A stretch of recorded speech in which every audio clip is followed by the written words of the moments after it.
رائمنڈ میں بڑی شدت تھی،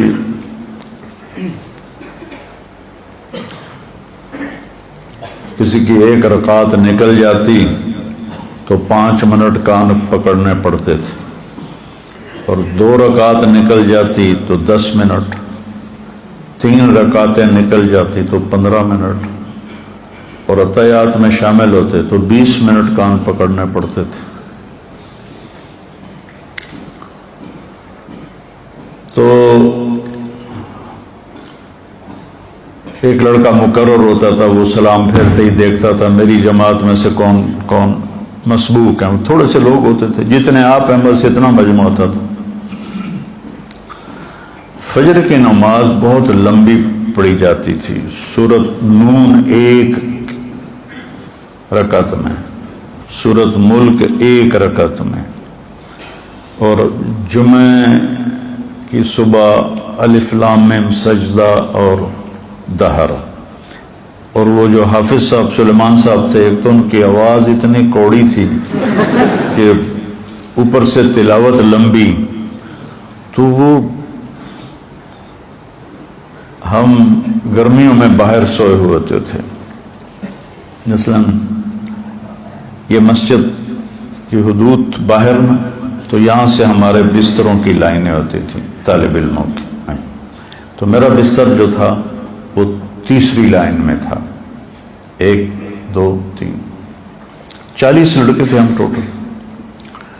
تو ہم لوگ ہمیں اٹھاتے تھے، بھائی نماز، بھائی نماز، ہم سوئے رہتے تھے، چونکہ ہمیں پتہ ہوتا تھا سورۃ نون پڑھنی ہے، جب آدھی گزر جائے گی پھر اٹھ کے وضو کریں گے اور سنتیں پڑھیں گے اور شریک ہو جائیں گے، تو لہذا کوئی بھی نہیں اٹھتا تھا، سارے اطمینان سے اٹھتے تھے۔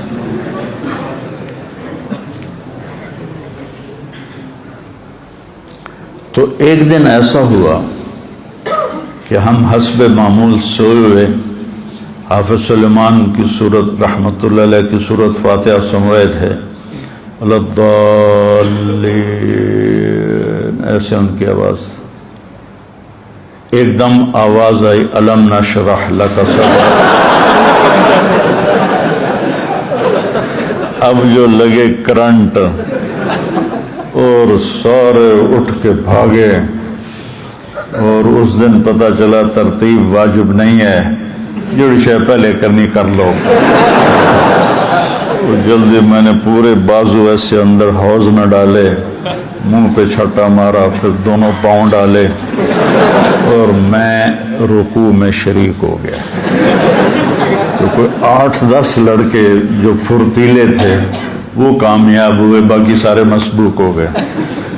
تو سب کی پیشی ہو گئی، تو مولانا ظاہر شاہ صاحب ہنس پڑے، کہنے لگے، بزرگا ان کا تھا تکیہ، بزرگا یہ سمجھ رہے تھے کہ حافظ سلیمان سورۃ نون پڑھے گا، یہ آرام سے اٹھیں گے، پھر شریک ہو جائیں گے، آج ان کے ساتھ دھوکہ ہو گیا، اس نے الم نشرح پڑھ دی، چلو آج سب کو معاف کر دو۔